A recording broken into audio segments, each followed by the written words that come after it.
Alrighty, I want to do this video to introduce you to the concept of doublespeak. Give you a few examples so you can kind of understand what we're starting to get into with the final essay.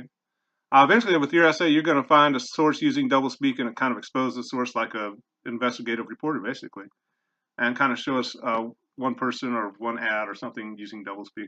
I'll do a different video on the actual assignment sheet, but for this one, I just want to talk about doublespeak, and this one's coming to you from my son's bedroom. Uh, Pretty soon I'm just going to have to have an underground bunker to do these videos, but it's the only quiet place in the house. So, but with doublespeak, basically we're talking about how people use language to control you, to make you think a certain way, make you act certain ways. And basically this concept's coming from George Orwell from his novel 1984.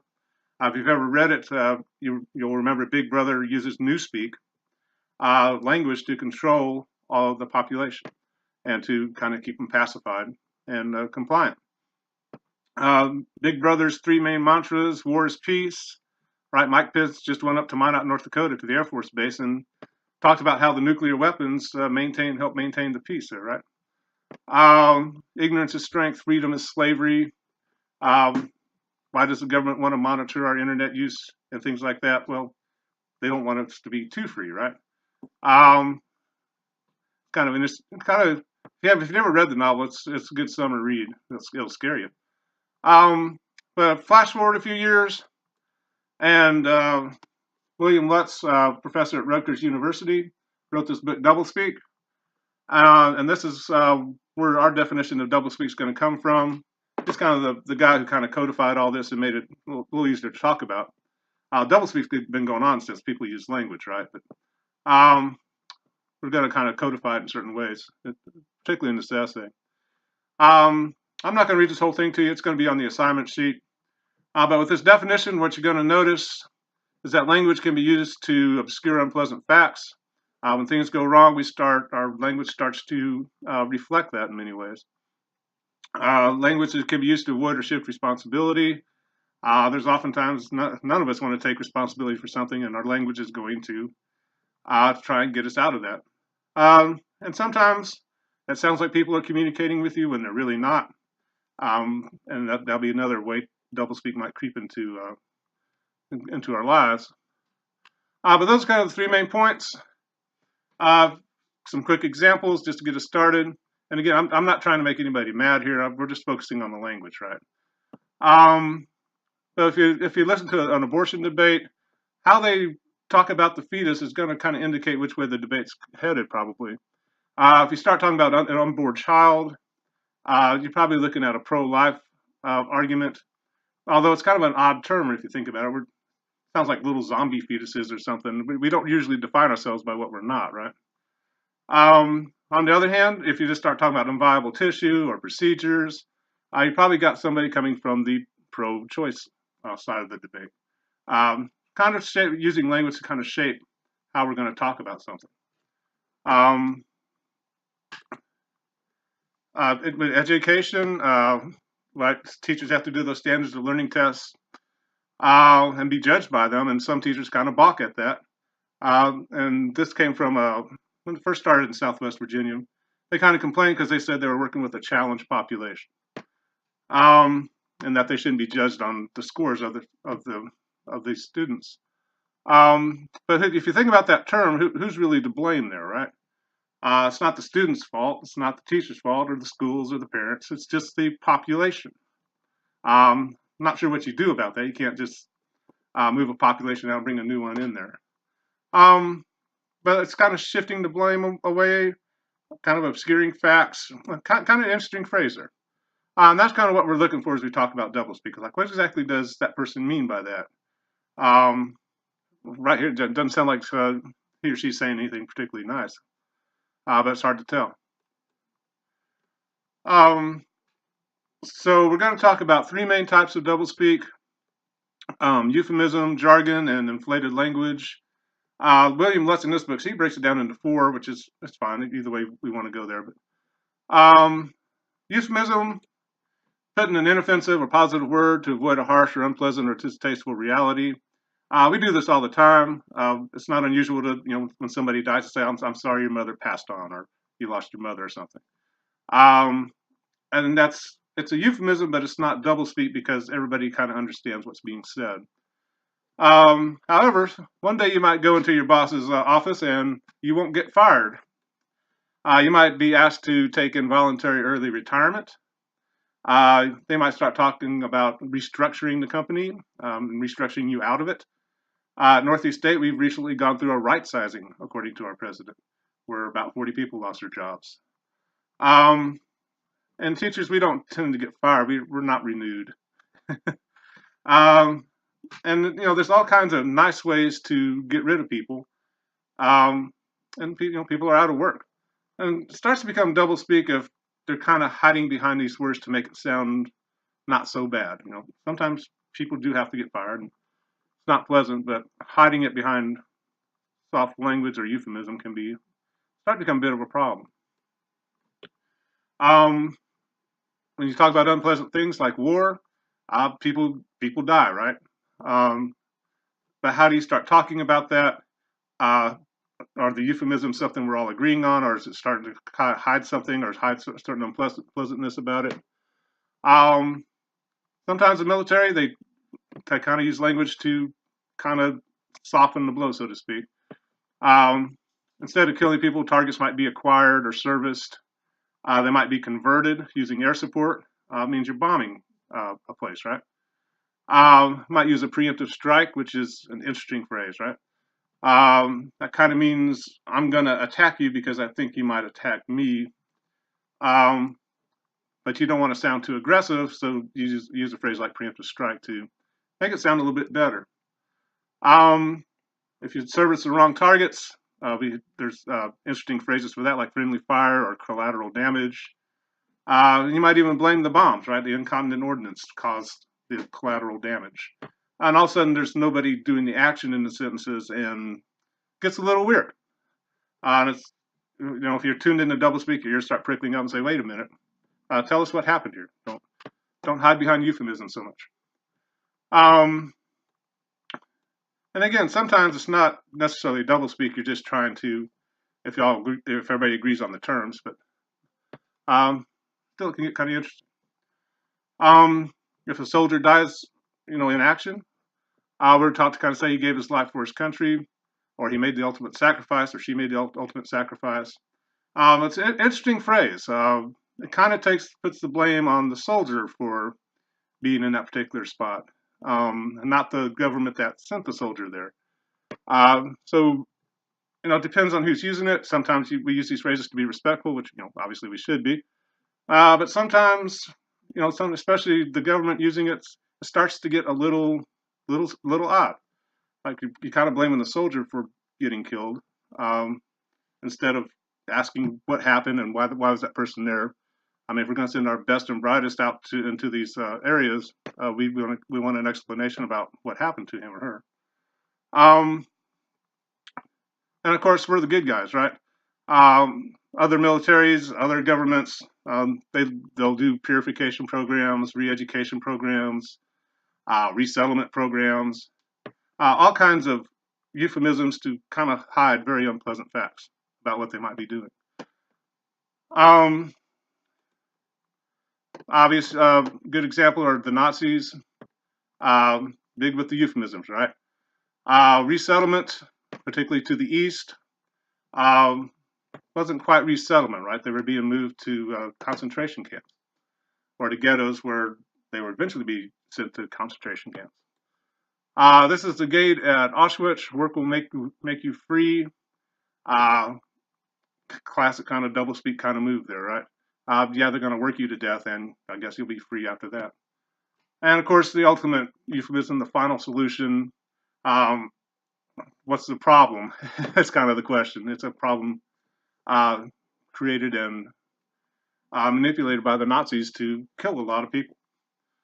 So sometimes euphemisms kind of like, well, it's kind of quirky. Sometimes you're like, wait a minute, what are we talking about? Sometimes it can be pretty serious.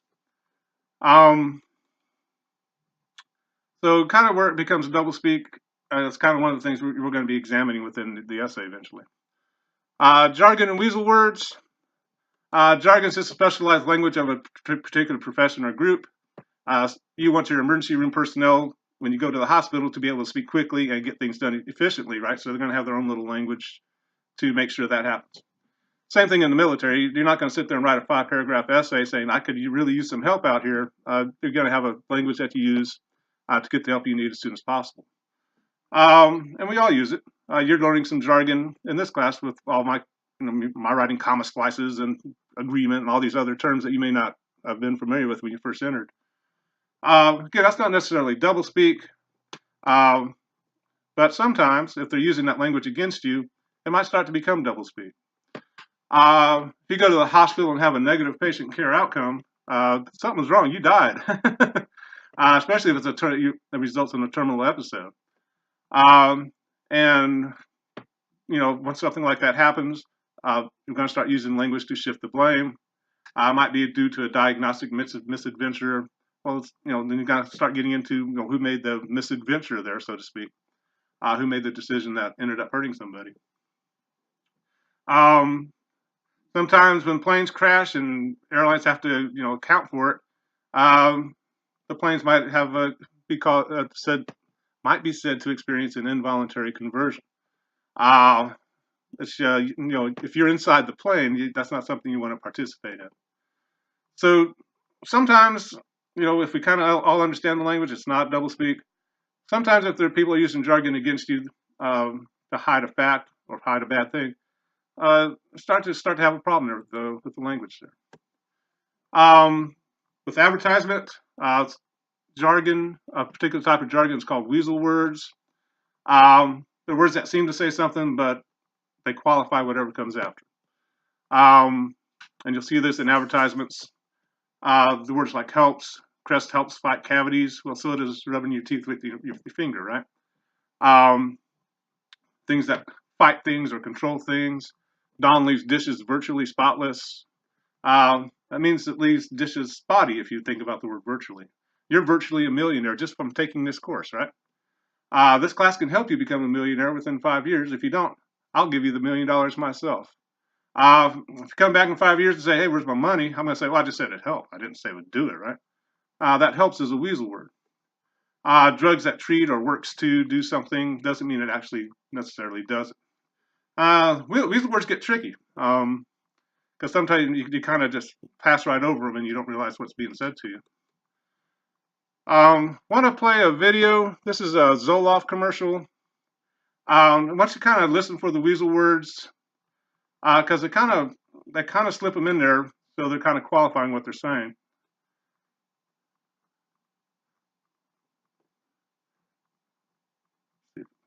Give it 1 second.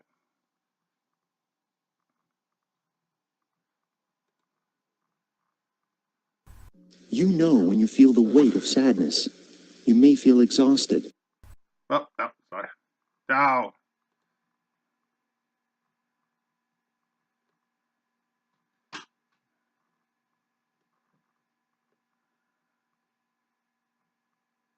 Wonder why it's not working there.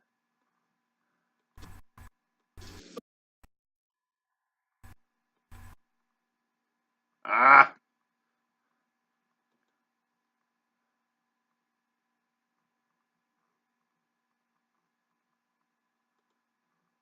Well, now we're all just staring at my screen there. Let me try and reload it, see what happens.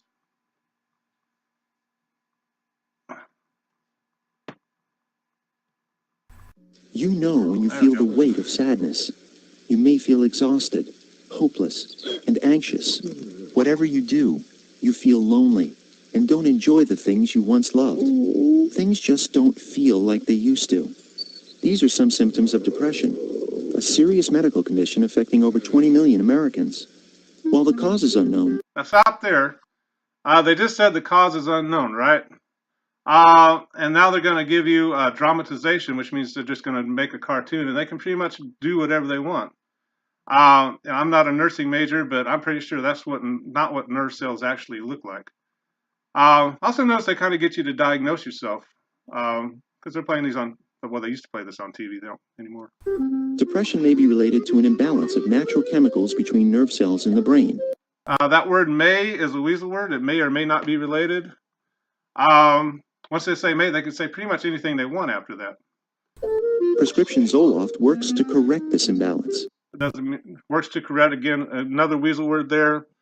It's not saying it's going to do something. It works to kind of correct, maybe do something kind of thing. You'll notice quite often, especially with drug ads, that the weasel words really creep in. And you just shouldn't have to feel this way anymore. Only your doctor can diagnose depression. Zoloft is not for everyone. People taking MAOIs or Pimozide shouldn't take Zoloft. Side effects may include dry mouth, insomnia, sexual side effects, diarrhea, nausea, and sleepiness. Zoloft is not habit-forming. Talk to your doctor about Zoloft, the #1 prescribed brand of its kind. Zoloft. When you know more about what's wrong, you can help make it right. But they just said they don't know what causes depression, so it's a very interesting commercial. The weasel words kind of get in there and qualify everything that they say about the product. You got that little egg-shaped thing kind of distracting you from the side effects. Kind of again, when you kind of look at commercials, especially as you're looking for topics for this doublespeak essay, that's the kind of things you're looking for. Those weasel words creeping in, kind of hiding behind images. That doesn't mean these drugs are necessarily evil or something, but they're not really being very direct with what they're saying either. As you start thinking about your essay, websites are good places to start. With ADHD medication, notice the book bag or the backpack there. A lot of big fights with kids with ADHD is over homework, right? And you want to look at the pictures, see what they're actually trying to say. You're going to be looking at the prescribing information.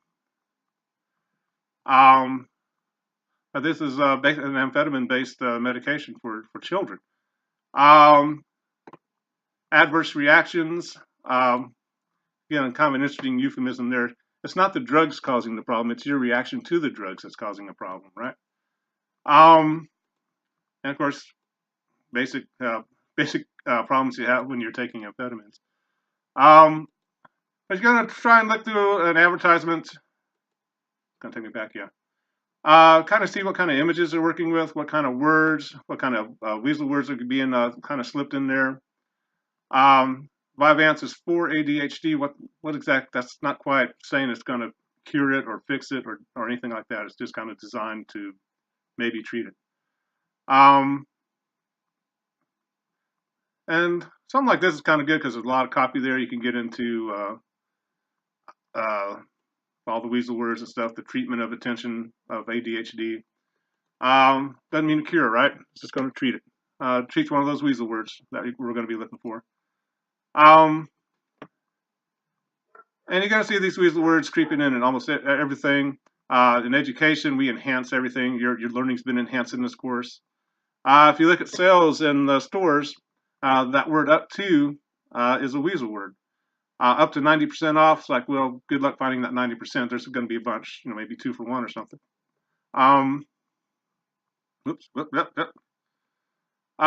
So those weasel words, they qualify what comes after it. They kind of obscure what's going on. Good examples of advertisers using jargon kind of against you. You think they're saying something, but they're really not saying anything at all. The last one, inflated language. Bureaucraties, gobbledygook. It's kind of the piling on of words until you just give up. If you've ever had to buy a car or buy a house, they just keep slipping papers at you. Sign it, sign it, sign it, sign it, sign it. And you're kind of like, I don't care anymore. It's written by lawyers, for lawyers, and you probably may not even be able to understand what you're signing.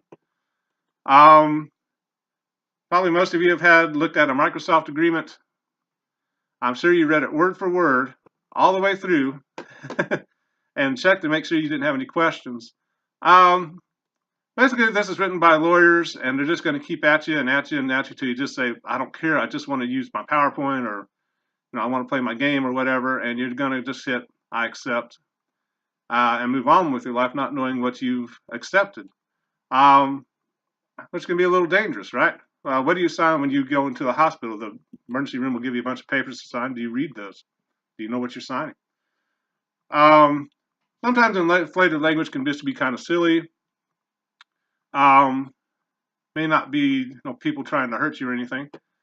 But we got to notice the students in our catalog. Can I make it bigger? A little bit. And kind of listen to the language as I read it. I'm reading this paragraph right here. Northeast State Community College provides the opportunity for students to increase their knowledge by offering programs of instruction in the various disciplines and programs through faculty who, in the opinion of Northeast State, are qualified for teaching at the college level. The acquisition and retention of knowledge by any student is, however, contingent upon the student's desire and ability to learn and his or her application of appropriate study techniques to any course or program. Thus, Northeast, this is the message, supposed to be a message to students, right? Thus, Northeast State must necessarily limit representation of student preparedness in any field of study to that competency demonstrated in that specific point in time at which appropriate academic measurements were taken to certify course or program completion. What are they saying to you? It's a good example of just that gobbledygook, just piling on the words, kind of just hoping the reader kind of gives up and just like, okay, whatever. Basically, they're saying, they can pass the class, but it doesn't mean you all know anything, right? Hopefully, that's not true, but they're kind of saying, we can't guarantee students are going to know anything when they get out of here.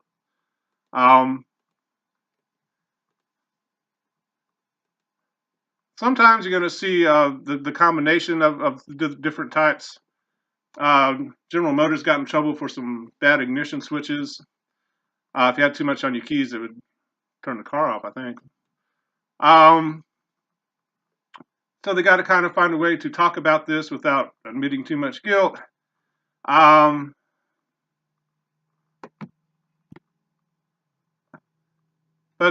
sometimes when you look at their press releases, weird things start happening there, right? And of course, they have here with GM, they have this forward look at the statements qualifying phrasing. In this press release and in related comments by our management, our use of the words expect, anticipate, possible, yada, yada, yada, is intended to identify forward-looking statements that represent our current judgment about possible future events. We believe these judgments are reasonable. See if I can make that a little bigger for you.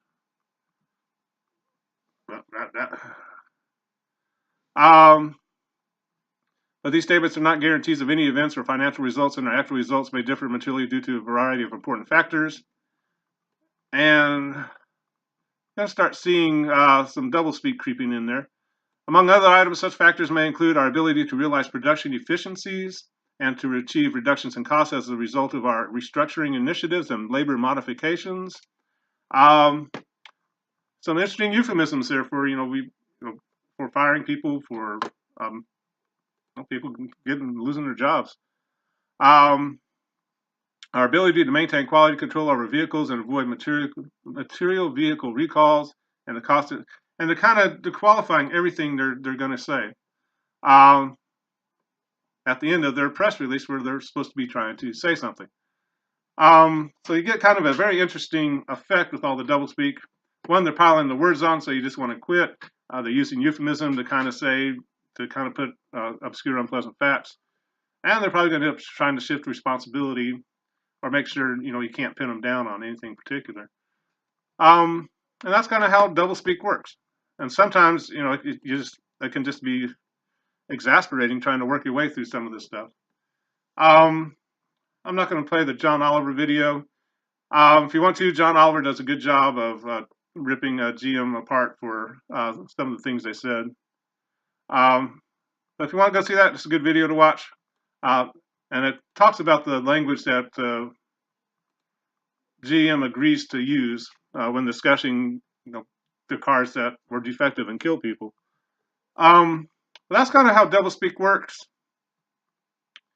Again, we're going to try and work with the three types: euphemism, putting that pleasant word on unpleasant reality; jargon, people using their specialized language against you so you don't really know what's going on. And again, sometimes lawyers do that to us, right? They write it up, we try to read it, we're like, I have no idea what I'm reading, and somebody's saying there's sign. And of course, just being beaten to death with language. You'll hear that sometimes, particularly in Senate hearings, where somebody doesn't want to fess up to something. They're just going to keep talking and talking and talking. It can be very frustrating. It's fun to watch the faces on our congressmen and senators when people start doing that. But hopefully that kind of gives you, kind of clues you in. Again, I'm going to talk about the assignment more specifically in a later video.